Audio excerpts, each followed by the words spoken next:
कहानी का पूरा आनंद लेने के लिए कहानी के पिछले सभी भागों को ज़रूर देखें। उसका लिंक मैं आपको डिस्क्रिप्शन बॉक्स में दे दूंगी और साथ में कमेंट बॉक्स में पिन भी कर दूंगी, तो आप वहां से भी जाकर देख सकते हैं। कुछ दिन बाद सब फिर पहले की तरह हो गया। संग्राम उसे कॉलेज छोड़ कर गया। सहज ने पूछा, ये क्या हाल बना लिया है, क्या हुआ है? सहज, क्या तुम मुझे यहाँ से कहीं दूर भेज सकते हो जहाँ संग्राम मुझे ढूंढ ना पाए? मैं उससे दूर जाना चाहती हूँ, छवि ने कहा। सर बोल रहे थे उस पर। छवि भी बहुत धीरे से बोली, इसलिए सहज ने सुना ही नहीं था। उसने पूछा, कुछ कहा तुमने? नहीं, कुछ खास नहीं, उसने कुछ सोच कर मना कर दिया। फिर लंच टाइम में उसने सहज और मीना को कहा, मेरी तबीयत ठीक नहीं लग रही है, मैं घर जा रही हूँ। मैं छोड़ कर आऊँ? सहज ने पूछा। नहीं, मैंने संग्राम से बात की थी, वो कह रहे थे टैक्सी करके आ जाना। तुम जाना चाहते हो तो बाहर तक छोड़ आओ, मैं टैक्सी करके चली जाऊंगी, कहकर वो बाहर को चल दी। वो दोनों उसे बाहर गेट तक छोड़ने आए। सहज ने टैक्सी बुला दी और वो बैठकर चल दी। थोड़ा आगे जाने पर उसने टैक्सी वाले को रेलवे स्टेशन चलने को कहा। टैक्सी वाला चल दिया, लेकिन उसे पता नहीं था कि उसके पीछे एक कार और थी जो कॉलेज से उसका पीछा कर रही थी। वो रेलवे स्टेशन पर जैसे ही उतरी तो वो कार वाला आगे आया और बोला, यही फोटो वाली लड़की है, पकड़ लो इसे। छवि कुछ कहती उससे पहले ही उन लोगों ने उसके मुंह पर कपड़ा रख दिया और वो बेहोश हो गई। जब उसे होश आया तो वो अंधेरे काले कमरे में थी, उसे कुछ भी दिख नहीं रहा था। उसे बहुत डर लग रहा था। वो सोच रही थी कि उसे किसने पकड़ा है और क्यों पकड़ा है। तभी उसे बाहर कुछ हलचल सुनाई दी। ऐसा लगा मानो मारधाड़ हो रही है। तभी जोरदार धमाके के साथ दरवाज़ा खुल गया। दरवाज़ा खुलते ही कमरे में रोशनी भर गई। उसने आंखों पर हाथ रख लिया, फिर हाथ हटाया तो देखा सामने संग्राम खड़ा था। वो वहीं बैठी उसे देखती रही। संग्राम ने आकर उसे उठाया और गले से लगा लिया। छवि अब भी संग्राम से दूर ही रहना चाहती थी। उसे कोई ज़्यादा खुशी नहीं हुई। संग्राम उसे घर ले आया। आज दोपहर उसे फ़ोन आया कि छवि लंच टाइम में ही वापस जा रही थी, तो उसने कोई ज़्यादा ध्यान नहीं दिया। उसे लगा कि इतने दिन छुट्टी के बाद दिल नहीं लग रहा होगा तो रहने दी। वो अपने काम में लग गया। फिर 1 घंटे बाद इसे पता चला कि छवि घर नहीं आई, तो उसने सीसीटीवी को चेक करके रेलवे स्टेशन पहुंचा और इसी तरह वो इस कमरे तक पहुंच गए। उसने पूछा, तुम रेलवे स्टेशन क्यों गई थी? मैं भागना चाहती थी, मुझे यहाँ नहीं रहना, मेरा दम घुटता है यहाँ, छवि बोली। छवि, ऐसा नहीं कहते, देखो तुम चली गई तो मेरा क्या होगा? मुझे नहीं पता, बस अब मैं आपके साथ नहीं रह सकती। आपने अपने बच्चे को मार दिया, एक बार भी नहीं सोचा कि मुझ पर क्या बीतेगी। लेकिन नहीं, आपको क्या फ़र्क पड़ता है? आपने बिना किसी बात के मेरे बच्चे को किसी और का कह दिया। आपने ना सिर्फ मुझे गाली दी, उल्टा उसे भी गाली दिया। उसे इस दुनिया में आने से पहले ही ख़त्म कर दिया। मुझे क्यों बचाया? मर जाने देते, मुझे नहीं जीना। मुझे एक बात पता चल गई है कि आप जितने बदसूरत हैं, आपका दिल उससे भी ज़्यादा बदसूरत है। छवि ने इतने दिन की सारी भड़ास निकाल दी। संग्राम हैरान रह गया कि इसके मन में मेरे लिए इतनी नफरत है। वो कुछ बोलता उससे पहले ही शंभू का मैसेज आया, बुआ आपके कमरे के बाहर खड़ी हैं। मैसेज देखते ही उसके सुर बदल गए। वो बोला, हाँ, मैंने उसे मारा है। शेर उन बच्चों को मार देता है जो उसके नहीं होते। फिर भी एक इंसान हूँ, मैं क्यों किसी हराम के बच्चे को रखता? मेरा दिमाग खराब नहीं है। जिस टोन में आज बात की है ना, दोबारा ना कर लेना। मुझे यानी संग्राम को बगावत करने वाले लोग पसंद नहीं हैं। तुमसे 2 शब्द हंस के क्या बोल दिए, तुम तो सिर पर चढ़ गई। आज से तुम्हारा कॉलेज जाना भी बंद, टिक कर यहीं बैठो, कहकर वो दंदनाता हुआ वहां से चला गया। उसके बाहर जाने से पहले ही बुआ भाग गई। छवि घुटनों में सिर दिए रो रही थी। सोच रही थी, संग्राम शुरू से ही ऐसा था, मैं ही पागल थी जो समझी कि ये मुझे प्यार करने लगा है। भगवान ने मेरी किस्मत में सारे पतझड़ लिख दिए, बहारे लिखना तो वो भूल ही गया।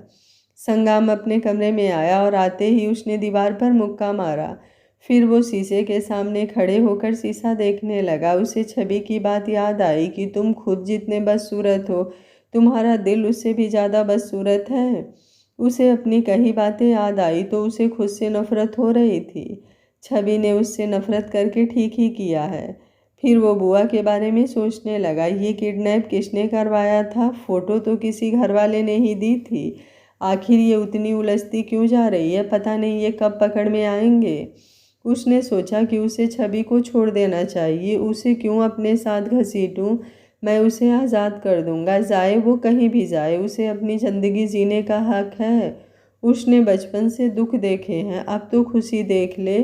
ठीक है, मैं उसे छोड़ दूंगा, कल की सुबह उसके लिए नया जीवन लेकर आएगी। उसे पता चल गया था कि बुआ ने सारे दूध में ही दवा मिला दी थी। जब ये छवि को हॉस्पिटल ले गया था तो उन्होंने बाकी का दूध चोरी से फेंक दिया था, जो शंभू ने देखा था। और अब ये किडनैपिंग इसके चाचा ने करवाई थी। ये तो इसने स्कूल में उस पर नज़र रखने को एक आदमी रखा था, तो उससे पता चल गया और वो उसे बचा लाया। उसे डर था कि ये यहाँ रही तो कोई ना कोई मुसीबत इस पर आती ही रहेगी, सो इसने खुद को समझाया कि वो इसे जाने देगा। अगली सुबह वो छवि के कमरे में गया। छवि कॉलेज के लिए तैयार हो रही थी। वो उसे देखकर रुक गई। संग्राम आकर बेड पर बैठ गया, फिर हौसला करके बोला, छवि, मैंने तुम्हारी रात की बातों पर विचार किया और बहुत सोचने के बाद मैंने तय किया कि मैं तुम्हें छोड़ दूंगा। मैं मानता हूँ कि मेरी वजह से तुम्हें बहुत तकलीफ हुई है, लेकिन ये भी सच है कि मैं तुम्हें बहुत चाहता हूँ। मैं तुम्हें इस तरह दुखी नहीं देख सकता और ना ही तुम्हारी ये नफरत सह सकता हूँ। मैं अपने प्यार के खातिर तुम्हें आज़ाद करता हूँ। तुम कल कहीं जाना चाहती थी, जाओ, जहाँ जाना चाहती हो जाओ, मैं तुम्हें खुद छोड़ कर आऊँगा। ये लो, इसमें बहुत पैसे हैं, ये तुम अपने पास रखना। इसका पासवर्ड ये रहा, याद रखना। सूटकेस में कपड़े डाल लो, मैं सबसे कह दूंगा कि तुम अपने घर जा रही हो। अगर मुझे बताना नहीं चाहती तो मैं तुम्हें रेलवे स्टेशन छोड़ आऊँगा, फिर जहाँ जाना चाहती हो चली जाना। पर ध्यान से, कल की तरह कोई मुसीबत में ये फ़ोन में सबसे पहले मेरा नंबर है, जब भी कोई ज़रूरत पड़े तुम फ़ोन कर देना। कहकर उसने उसे एक कार्ड और उसका फ़ोन उसे दे दिया। आप मुझे रेलवे स्टेशन छोड़ दीजिएगा, मेरी एक फ्रेंड थी, उसकी शादी मनाली हुई है, मैं उसी के पास जाऊंगी। छवि बोली, ठीक है, मैं खुद तुम्हें मनाली छोड़कर आऊँगा। मैं नहीं चाहता कि तुम गलत हाथों में पड़ो। तुम अपनी फ्रेंड के घर चली जाओगी तो मैं वापस आ जाऊँगा, तुम्हारी कसम। तुम मना मत करना, पहले नाश्ता कर लो, कहकर वो उसे नीचे ले आया। छवि के मन में अभी भी शक था कि कहीं संग्राम नाटक तो नहीं कर रहा है, वो उसे कहीं और ले जाकर बंद ना कर दे, पर वो कुछ नहीं कर सकती थी। उसने नाश्ता किया। संग्राम ने शंभू से कहकर उसके लिए कुछ फ्रूट और खाना रखवाया। फिर वो उसे लेकर रेलवे स्टेशन आ गया। उसने हमेशा की तरह मास्क और काला चश्मा लगाया हुआ था। वो कभी इतनी भीड़ वाली जगह पर नहीं गया था। उसने फर्स्ट क्लास का टिकट ले लिया था, सो अंदर आकर वो बैठ गया। तब उसे सांस आई। छवि को अभी भी यकीन नहीं था। फिर ट्रेन चल पड़ी। संग्राम अपनी सीट पर सो गया। दोनों में ज़्यादा बात नहीं हुई। अगले दिन वो सुबह मनाली पहुंच गए। उसने पता टैक्सी वाले को बताया और वो लोग उसकी फ्रेंड के घर आ गए। आप वापस कैसे जाएंगे? मैंने फ़्लाइट बुक करा ली थी, उसने जवाब दिया। उसे अच्छा लगा कि कम से कम इसे मेरी इतनी तो चिंता है। अच्छा, मैं चलती हूँ, अपना ध्यान रखिएगा, छवि बोली। संग्राम से कुछ और बोला ही नहीं गया। उसका दिल रो रहा था। उसने कहा, क्या मैं तुम्हें हक कर सकता हूँ? छवि ने जवाब में हाँ में सिर हिला दिया। संग्राम ने उसे गले लगा लिया, फिर कुछ देर बाद छोड़कर बोला, अगर कोई भी ज़रूरत हो तो हिचकिचाना नहीं, फ़ोन कर देना। जब भी वापस आना चाहो आ जाना। जब इस दुनिया से दिल भर जाए तब भी मैं हूँ, तुम बस आ जाना। फिर वो घर के अंदर चली गई और संग्राम वापस आ गया। उसकी दोपहर की फ़्लाइट थी। वो कार में बैठकर भी उन रास्तों को देखता रहा। उसने समय पर फ़्लाइट ले ली। छवि ने लिखे हुए पते को देखा और बैग में रख लिया। इस जगह पर एक स्कूल में ड्राइंग टीचर की ज़रूरत थी। ये उस कारण यहाँ आई थी। उसे ये भी नहीं पता था कि उसे वहाँ काम मिलेगा या नहीं। उसने संग्राम से झूठ बोला था ताकि वो उसे छोड़ जाए। संग्राम के जाते ही वो उस गली से निकली और टैक्सी करके कसोल शहर की तरफ चल दी। वो यहाँ से 2 घंटे की दूरी पर था। टैक्सी वाला उसे लेकर चल दिया। वो बहुत ही बोलता था, मैडम, आप कसोल में किसके पास जा रही हैं? मतलब किसके घर जाना है आपको? मैं भी वहीं रहता हूँ, मैं उन्हें भी जानता हूँगा, टैक्सी ड्राइवर बोला। मुझे एक स्कूल में जाना है। ये कोई SM मॉडल स्कूल है। छवि ने स्कूल का नाम पढ़कर बताया। अरे वाह दीदी जी, आप तो हमारे ही घर जा रहे हो। हमें ये टैक्सी मैडम जी ने ही लेकर दी थी। यूँ कहिए कि हमारे शहर की शान और जान है मैडम जी। मेरा मतलब है जिसका ये स्कूल है वो मैडम, ड्राइवर बोला। वो मुझे रख लेंगी क्या? छवि ने पूछा। अरे दीदी जी, हम कहेंगे तो ज़रूर रखेंगी, हमें बहुत मानते हैं। वैसे भी वो दिल की बहुत अच्छी हैं। सबकी हेल्प करती हैं। दीदी जी, रास्ते में कुछ खाना हुआ तो बता देना। अब तो आप अपने ही घर की ही हो गई हो, ड्राइवर बोले जा रहा था। छवि को इसके अपनेपन से डर लग रहा था। उसने सोच लिया था कि ये इससे लेकर कुछ नहीं खाएगी। इसने तो इसी डर से सोम दादा से भी कुछ लेकर नहीं खाया था जब वो पहली बार उसे राजस्थान से लेकर आ रहे थे, जबकि वो इतने बुजुर्ग थे। ये तो फिर भी जवान है। नहीं, मैंने नाश्ता किया हुआ है और फल फ्रूट है मेरे पास, मेरे पति लेकर दे गए थे। उसने उसे बताया कि वो शादीशुदा है और उसकी अपने पति से बनती भी है। ड्राइवर को भी पता लग गया कि ये घबरा रही है तो वो भी चुप हो गया। फिर छवि आंखें बंद करके सो गई। कुछ देर बाद कार के रुकने से उसकी आंख खुली। दीदी जी, हम पहुंच गए। ये सामने अपना स्कूल है और वो उस तरफ मैडम जी का घर है, आ जाओ, ड्राइवर बोला। छवि ने बाहर देखा तो सामने स्कूल था। वो कार से उतरी तब तक कई बच्चे भागकर ड्राइवर के पास आ गए थे। आपके लिए नई टीचर दीदी लाया हूँ, ड्राइवर उनसे बोला। फिर उसका सामान उठाकर अंदर चल दिया। छवि उसके पीछे पीछे चल दी। बच्चे घर में से किसी को बाहर ले आए। ये एक 40-45 साल की लेडी थी। उसने हल्के हरे रंग की साड़ी पहन रखी थी, देखने से ही अच्छे घराने की लग रही थी। अरे राजू, ये कौन है? उन्होंने छवि को बहुत ही प्यार से अंदर बिठाया। फिर ड्राइवर से बोली, मैडम जी, ये मनाली से आई हैं, टीचर हैं, इसी स्कूल में लगने आई हैं। ओह सॉरी, मुझे लगा कि तुम राजू के साथ आई हो तो शायद इसकी जानकार होगी, वो छवि से बोली। नहीं मैडम जी, ये बाई चांस हुआ कि मैंने इनकी टैक्सी ली। रास्ते में बातों बातों में इन्होंने मुझसे पूछा तो मैंने बताया कि आपके स्कूल आना है तो ये मुझे ले आए, छवि ने बताया। अच्छा, तुम्हारा क्या नाम है? उन्होंने पूछा।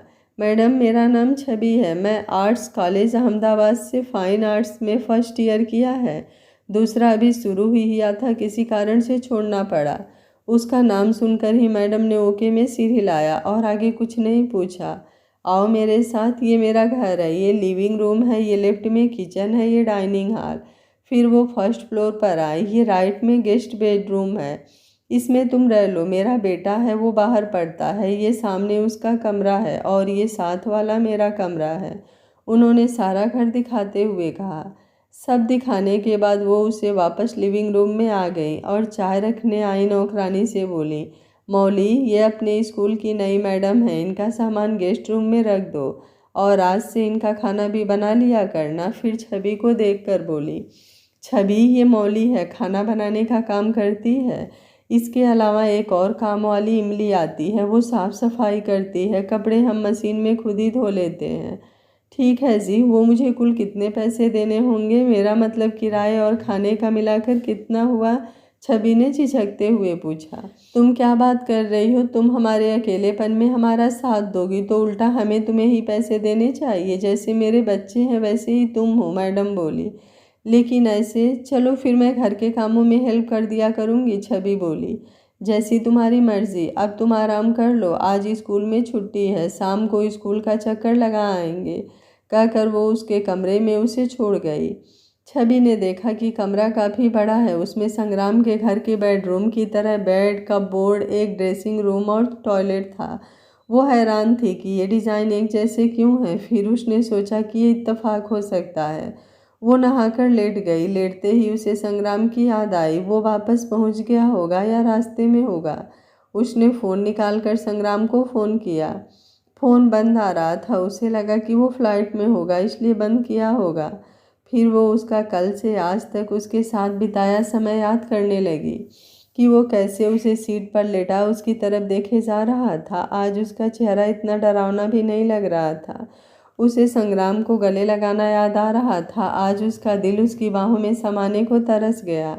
तभी उसे याद आया कि कैसे उसने इसे दूध में कुछ मिलाकर पिला दिया था, क्योंकि उसे शक था कि वो बच्चा इसका नहीं है। पर इसमें उस बच्चे का क्या दोष था? वो सोचते सोचते सो गई। शाम को मैडम उसे स्कूल की तरफ ले गई। स्कूल काफ़ी बड़ा था, मॉडर्न ढंग का बना हुआ था।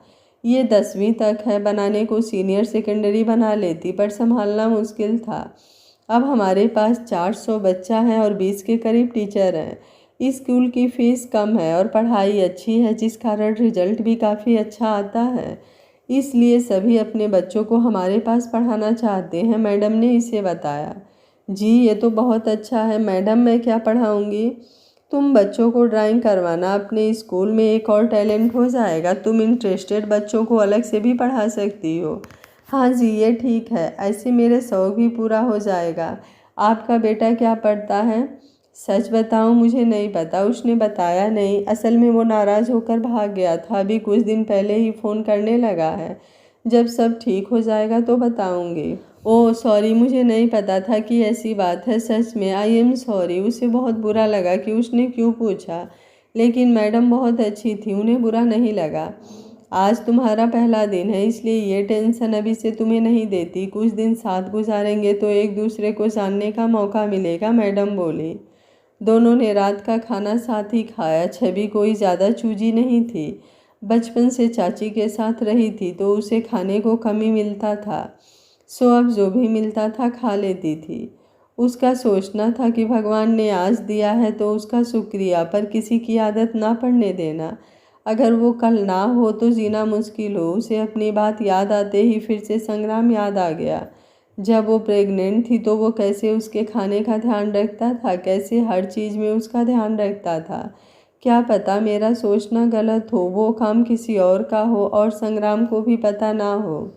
अगली सुबह मैडम जी उसे ब्रेकफास्ट के वक्त बताया, छवि मुझे असिस्टेंट की भी ज़रूरत थी जो मेरे काम में मेरी हेल्प करे।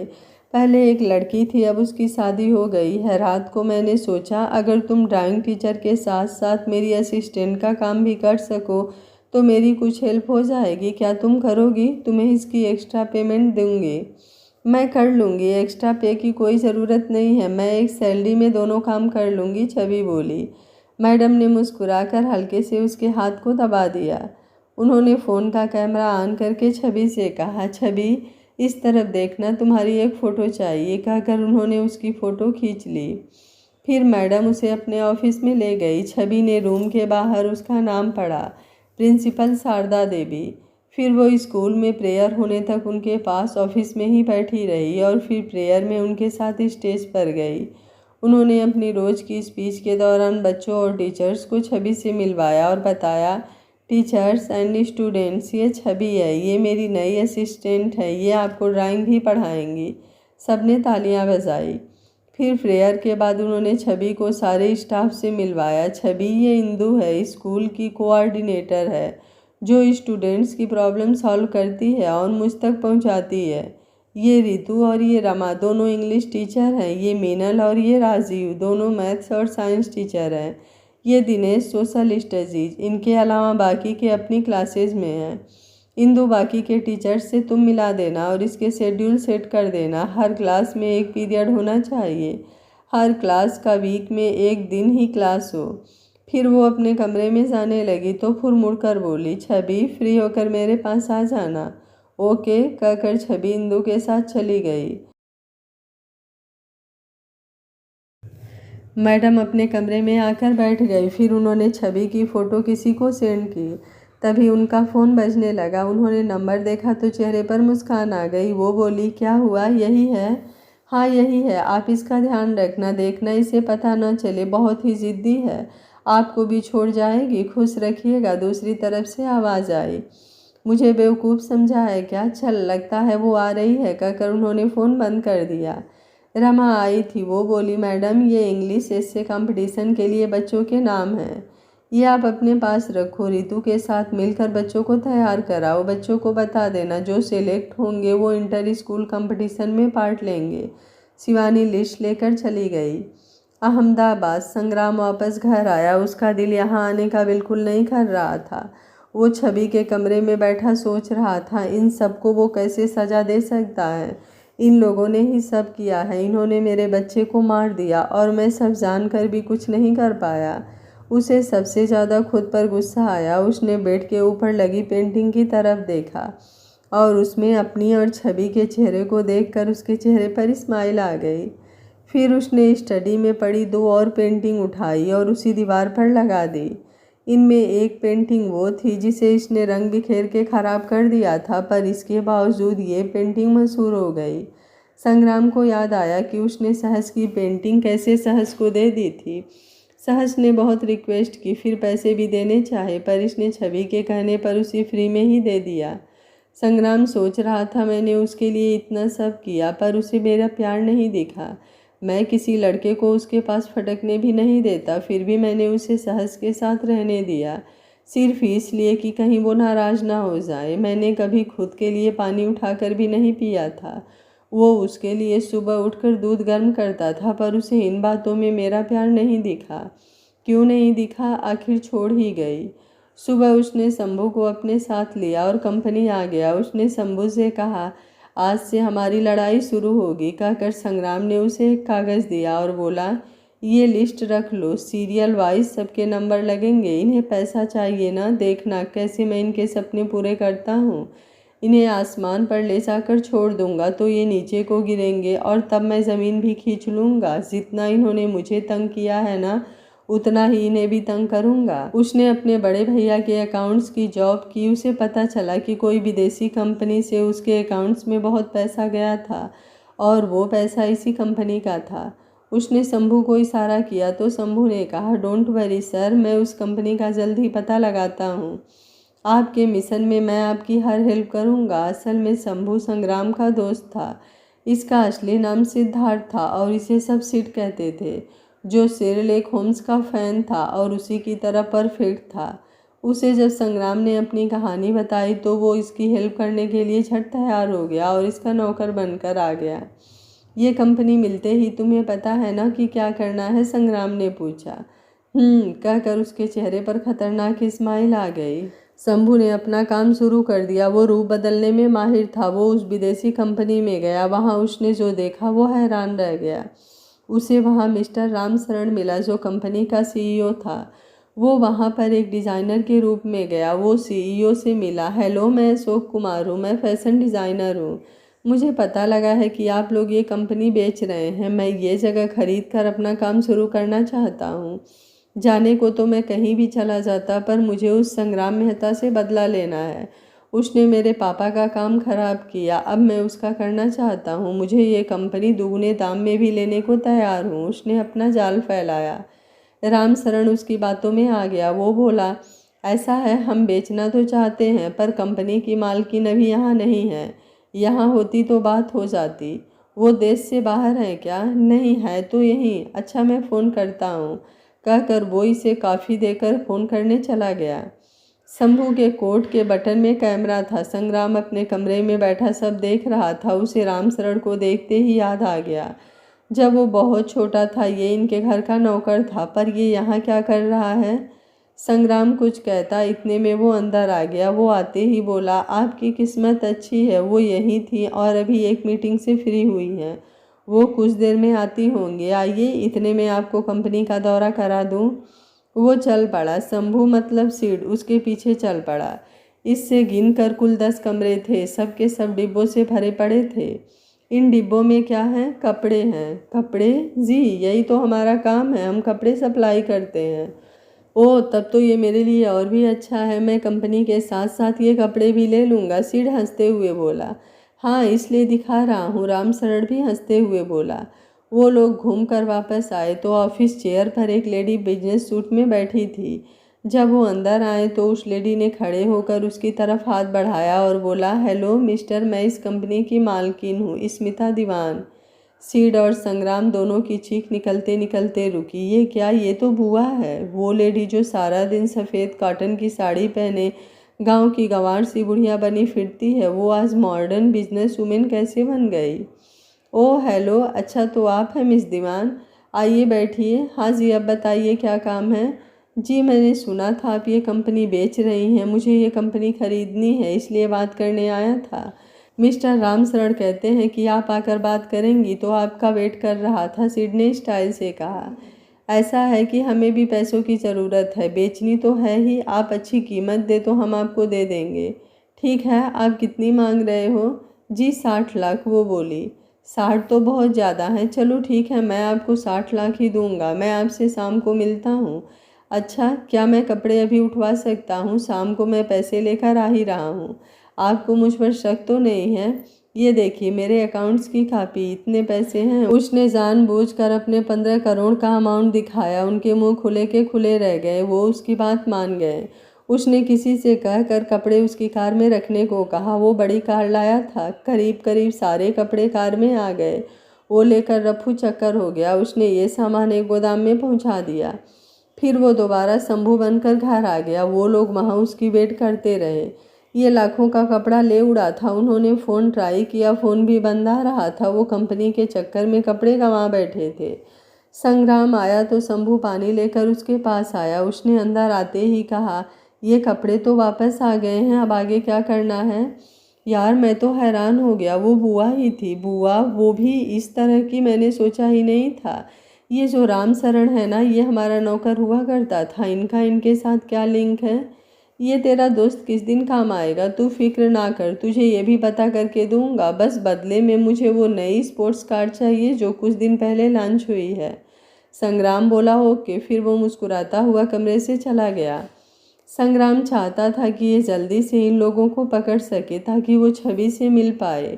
वो अब उससे और दूर नहीं रह सकता था। उसे वो दिन याद आया जब वो कमरे में सो रहा था और आग की वजह से उसकी आँख खुल गई थी।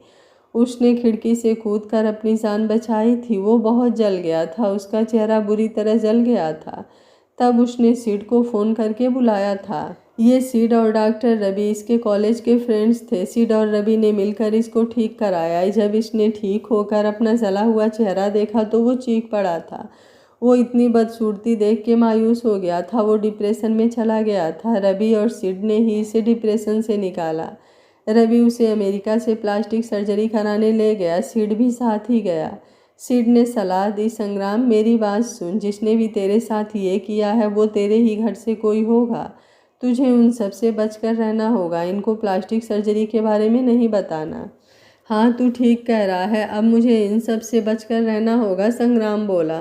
फिर वो प्लास्टिक सर्जरी से फिर पहले सा हो गया, पर सिड ने उसे मेकअप के जरिए जैसा उसका जलने के बाद चेहरा था वैसा ही प्लास्टिक फेस बना कर दिया और हाथों के लिए ग्लव्स दिए। और सबसे बड़ी बात, वो शंभू बनकर उसके साथ आ गया। फिर जब छवि आई तो पहले तो वो भी उसे इन लोगों का साथी समझता रहा। फिर धीरे धीरे उसे उससे प्यार हो गया। उसने उसकी खुशी के लिए उसे खुद से दूर कर दिया। वो अपनी सोच में डूबा था कि शंभू का मैसेज आया। उसने देखा कि ये कोई ऑडियो था। उसने ऑन करके सुना। बुआ की आवाज़ आई। वो कह रही थी, भैया पता नहीं वो कौन था, इसमें राम का कोई कसूर नहीं है, उसने तो हमारे फ़ायदे के ही सोची थी। भैया इससे अच्छा तो हम उन्हीं दुकानदारों को थोड़ा थोड़ा करके कपड़ा दे देते।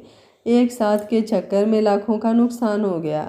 फिर दूसरी तरफ से कोई कुछ बोला तो वो बोली, भैया आप ऐसे इन पर इल्ज़ाम नहीं लगा सकते। मैंने भी तो आपकी इतनी मदद की थी। अगर आपने मेरे पृथ्वी को सबके सामने अपना बेटा बना कर रखा है तो मैंने भी आपके हर काम में साथ दिया।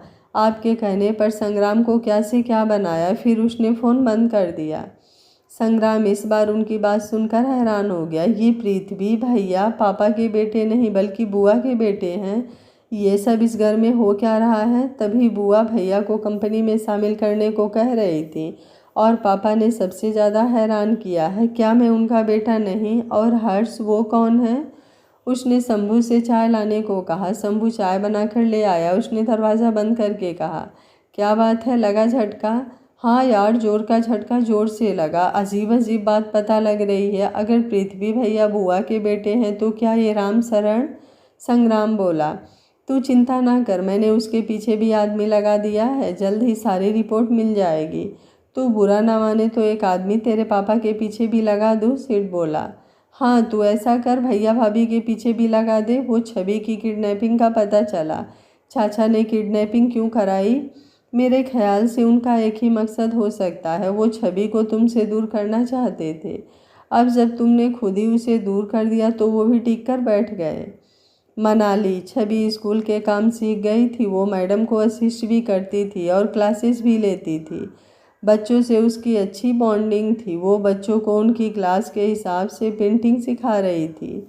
एक दिन शाम को वो मैडम के साथ घर के गार्डन में बैठी थी। तब मैडम बोली, छवि तुम्हें आए अभी 2 ही दिन हुए हैं और बच्चे तुम्हारी तारीफ़ें करने लगे हैं। मैंने क्लासों में जाकर पूछा था। चलो अच्छा है, मुझे यही चिंता थी कि कहीं बच्चों को पसंद न आई तो वो पेरेंट्स से शिकायत न कर दें। पहले 2 टीचर हमें ऐसे ही निकालने पड़े थे। बच्चों ने घर शिकायत कर दी और पेरेंट्स मुझे कहने लगे, तब मुझे निकालने पड़े। जी ये तो है ही, बच्चों के साथ बॉन्डिंग बनानी पड़ती है। वैसे भी मुझे बच्चों से बहुत प्यार है, कहकर वो कुछ सोचने लगी। छवि, मैंने तुम्हारी आंखों में एक दर्द देखा है। अगर तुम चाहो तो मैं तुम्हारा गम हल्का करने में तुम्हारी हेल्प कर सकती हूँ। बाकी अगर तुम नहीं बताना चाहती हो तो रहने दो। ऐसी बात नहीं है आंटी जी, असल में मैंने बचपन से ही बहुत दुख देखे हैं। जब भी प्यार मिलता है तो वही याद आ जाते हैं, बस इसलिए दर्द चेहरे तक आ जाता है। आप मेरी माँ जैसी हैं, आपको तो ज़रूर बताऊंगी। मेरी माँ जल्दी ही मर गई थी, तब मेरे पापा ने मुझे चाचा चाची के साथ छोड़ दिया। चाची मुझसे घर का सारा काम कराती थी, डांटती मारती भी थी। फिर उसने मुझे शादी के नाम पर एक अमीर को बेच दिया।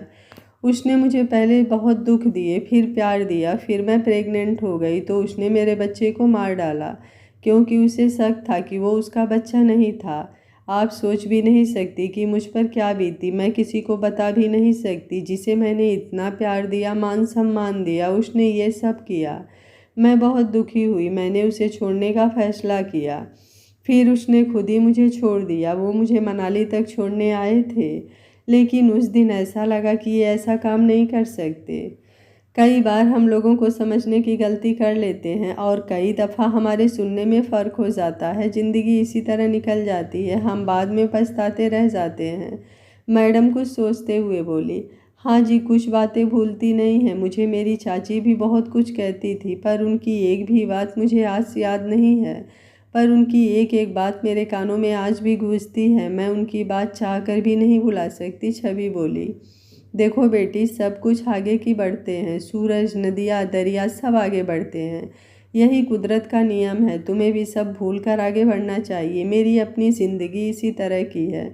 चलो अब खाना खाते हैं, मैं अपनी कहानी तुम्हें बाद में सुनाऊंगी। मैडम ने एक माँ की तरह समझाया। ठीक है आंटी जी। फिर वो खाना खाने के बाद अपने अपने कमरे में आ गई।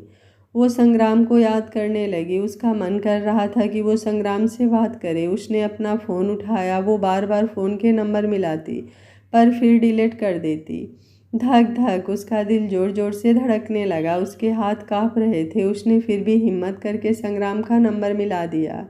ट्रिंग ट्रिंग ट्रिंग, और इधर दिल भी धक धक कर रहा था। फ़ोन की बेल के साथ उसकी धड़कन भी बढ़ती जा रही थी। संग्राम फ़ोन उठाता उससे पहले ही छवि ने फ़ोन बंद कर दिया। उसका दिल इतनी ज़ोर से धड़क रहा था, धक धक, उसे लग रहा था मानो उसका दिल निकलकर सीने से बाहर आ गिरेगा। उसने फ़ोन सीने से लगा लिया।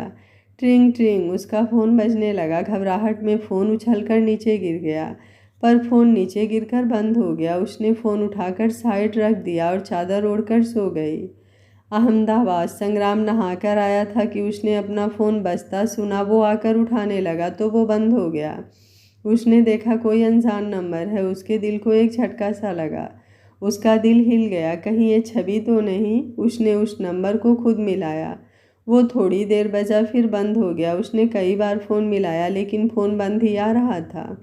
उसे अब यकीन हो गया था कि ये छवि का ही होगा।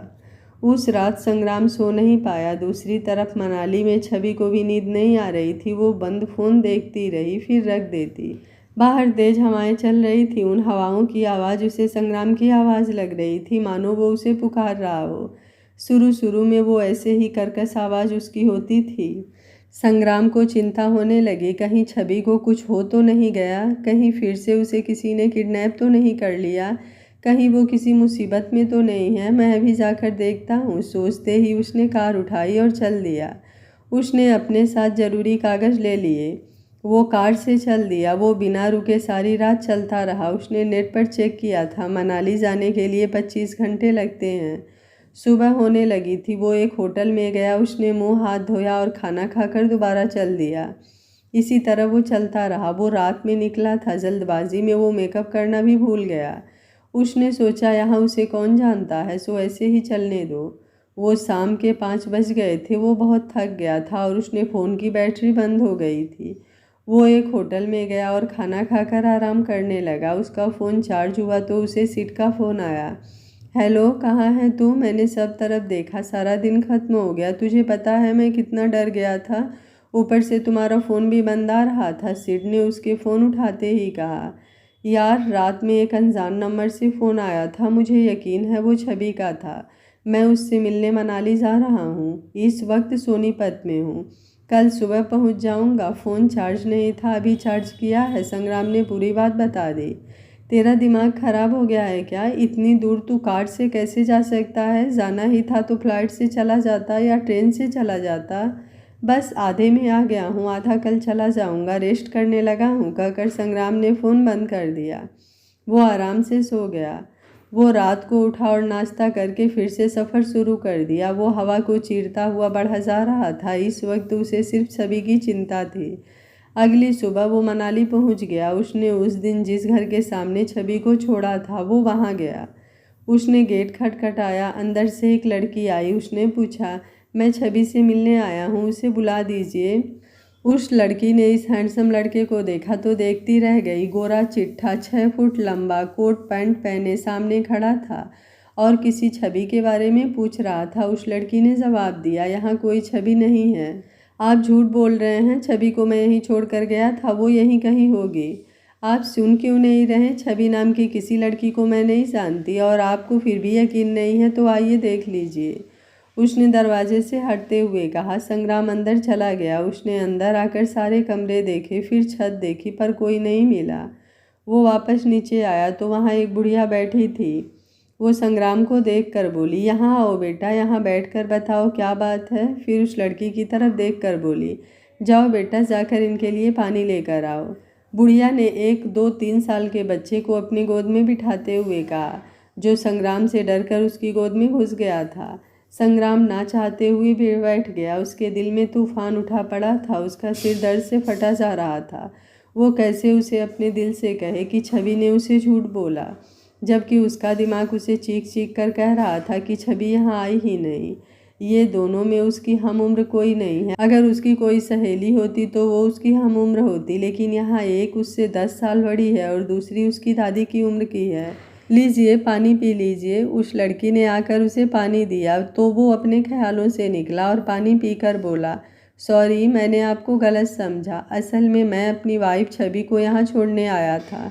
वो इस घर के बाहर उतरी थी और कह रही थी कि यहाँ मेरी फ्रेंड रहती है, मैं उसे बाहर छोड़कर चला गया था। कहकर उसकी आंख से पानी आ गया। रुको बेटा, ये 2 महीने पहले की बात है क्या? जी, इतना ही समय हो गया होगा। क्या आपको कुछ पता है? उस दिन मैं सत्संग से लौट रही थी तो वो सड़क पर मैंने राजू की टैक्सी में उसे जाते हुए देखा था। वो बूढ़ी आंटी बोली, क्या? कौन राजू? वो टैक्सी ड्राइवर है। आप चलिए, मैं आपको मिला देती हूँ। अगर यही हुआ तो वो आपको मिल जाएगा। अगर सवारी लेकर गया हुआ तो कुछ कर नहीं सकते, वो लड़की बोली। फिर वो बुढ़िया के साथ बाहर रोड पर आ गई। उसने टैक्सी वाले से पूछा, ओए रुल्दे, राजू कहाँ है?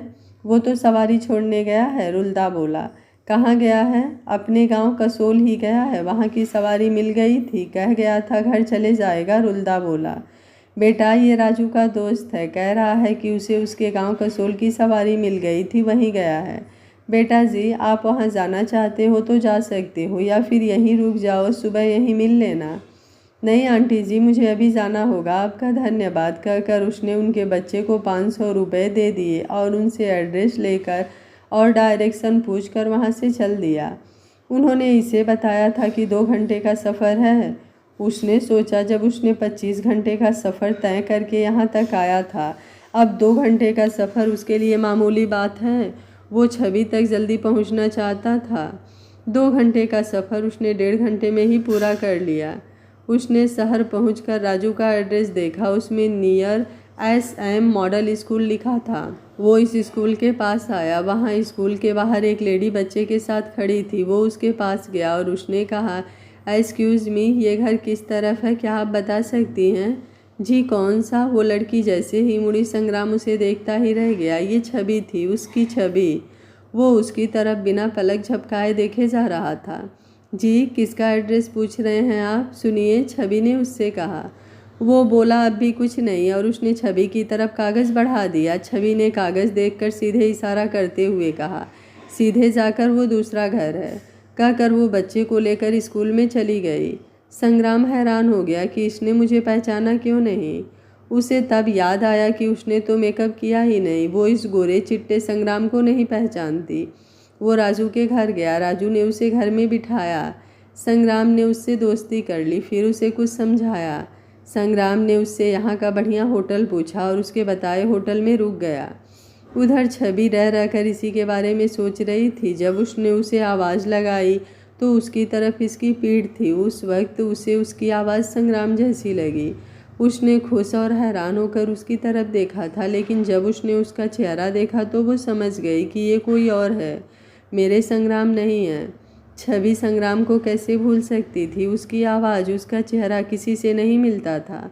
वो सोचकर ही उदास हो गई। काश कि ये संग्राम होता। मेरी किस्मत ऐसी कहाँ जो वो यहाँ आ जाएं। मैं भी कैसी पागल हूँ जो उन्हें याद कर रही हूँ। उन्होंने तो अब तक दूसरी शादी भी कर ली होगी। उसने बच्चे को क्लास में भेज दिया था, खुद हवा लेने के लिए ग्राउंड में आ गई। हल्की हल्की बूंदाबांदी हो रही थी। संग्राम की दूसरी शादी के बारे में सोचकर छवि खुद ही दुखी हो गई। फिर उसने सोचा, मैं क्यों दुखी हो रही हूँ? उसने मुझे कभी प्यार किया ही नहीं। ऐसे आदमी के लिए क्यों मेरा दिल रो रहा है? उसने मेरे बच्चे को मारा। अगर उसने नहीं मारा, किसी और ने भी मारा हो, लेकिन मेरी नज़र में वही कातिल है। वो उसे बचा सकता था, पर उसने उसे बचाया भी तो नहीं। सोचते हुए उसके दिल में संग्राम के लिए जो प्यार उमड़ा था वो नफ़रत में बदल गया। उसने सोचा कि वो कैसे ऐसे आदमी से प्यार कर सकती है। नहीं नहीं, कभी नहीं। वो पेड़ से अलग हुई पत्ती की तरह ग्राउंड में गिर गई। बारिश तेज हो गई थी। वो ग्राउंड में बेहोश पड़ी थी। मैडम को किसी बच्चे ने बताया तो उन्होंने उसे वहाँ से उठवा कर अंदर मेडिकल रूम में लिटाया। उन्होंने देखा कि इसे बहुत तेज़ बुखार हो रहा था। सारे टीचर वहाँ इकट्ठे हो गए। सब छवि को बहुत प्यार करते थे। उसे ऐसे देखकर सब घबरा गए। मैडम ने स्कूल के डॉक्टर से पूछा, क्या हुआ है इसे? दिन में तो एकदम ठीक थी, अब क्या हो गया? जी, कोई ज़्यादा सीरियस बात नहीं है। इन्हें किसी टेंशन की वजह से बुखार हो गया लगता है। बुखार कल तक उतर जाएगा, डॉक्टर बोले। मैडम ने उसे वहीं लेटने दिया। उन्होंने मौली से कहा, इसका ध्यान रखना, इसके कपड़े बदलवा दो, कहीं ठंड न लग जाए। ये कहकर मैडम अपने ऑफिस में चली गई। उन्होंने सारे टीचर्स को भी अपने अपने कमरे में भेज दिया। छवि को होश आया तो उसने अपने आसपास देखा। उसे याद आया कि वो तो ग्राउंड में खड़ी थी, वो यहाँ कैसे आ गई? तभी मौली उसके पास आई और पूछने लगी, दीदी अब कैसी तबीयत है आपकी? कुछ चाहिए क्या? कहते हुए उसने छवि के माथे पर हाथ लगाकर देखा। बुखार उतर गया था। मैं तो ग्राउंड में थी, मैं यहाँ कैसे आई? मुझे क्या हुआ है? छवि ने पूछा। दीदी जी, डॉक्टर ने कहा कि आप किसी टेंशन के कारण बेहोश हो गए थे। बारिश में भीगने से बुखार भी हो गया था, अब थोड़ा ठीक है। मैंने आपके कपड़े बदल दिए थे, मौली ने बताया। क्या? ओ कहकर छवि चुप हो गई। तब मौली मैडम के पास चली गई। मैडम उसके साथ ही आ गई। कैसी हो छवि? मैडम ने आते ही पूछा। उन्होंने प्यार से उसके माथे को हाथ लगाकर बुखार चेक किया। बुखार सच में नहीं था। उन्होंने डॉक्टर से पूछकर उसे मौली के साथ घर भेज दिया। वहीं सामने एक होटल की खिड़की से संग्राम स्कूल की तरफ मुँह करके खड़ा था। वो कितनी देर से बारिश को देख रहा था। वो सोच रहा था कि अच्छा हुआ जो उसने समय पर कमरा ले लिया था। वो बाहर देखकर मुड़ा ही था कि उसे जानी पहचानी सी फिगर दिखी। वो उसे देखकर परेशान हो गया। ये कहाँ जा रही है और क्यों जा रही है? फिर उसने देखा कि वो अपने घर की तरफ गई। उसे राजू ने उसका घर दिखाया था। वो अंदर चली गई तो संग्राम ने राहत की सांस ली। उसने राजू से कहा था कि वो छवि का पति है। छवि उससे नाराज़ होकर यहाँ आई है, अब वो उसे मनाने आया है।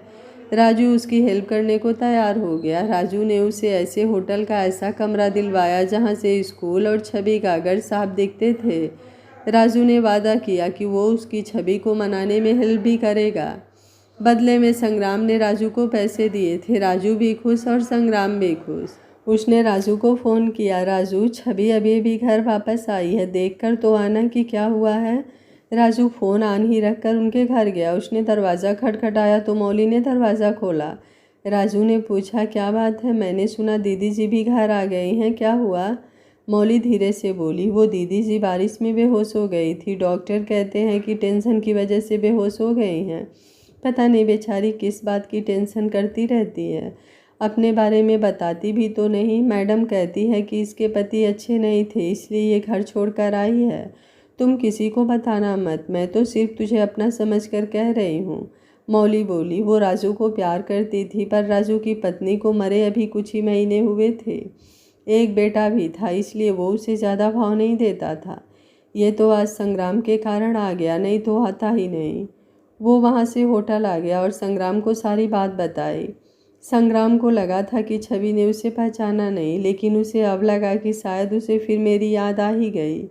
नहीं तो और किस बात से परेशान होना था। उसे संग्राम से इतनी नफरत है तो मैं अब उसका नामो निशान ही मिटा दूंगा। आगे क्या होगा इस कहानी में जानने के लिए देखते रहिए कहानी का अगला भाग। पर जो भी होगा एंटरटेन आपको ज़रूर करेगा। वीडियो पसंद आ रहा है तो वीडियो को लाइक शेयर एंड चैनल को सब्सक्राइब कर लीजिएगा। Thank you for watching. मिलते हैं कहानी के अगले भाग में।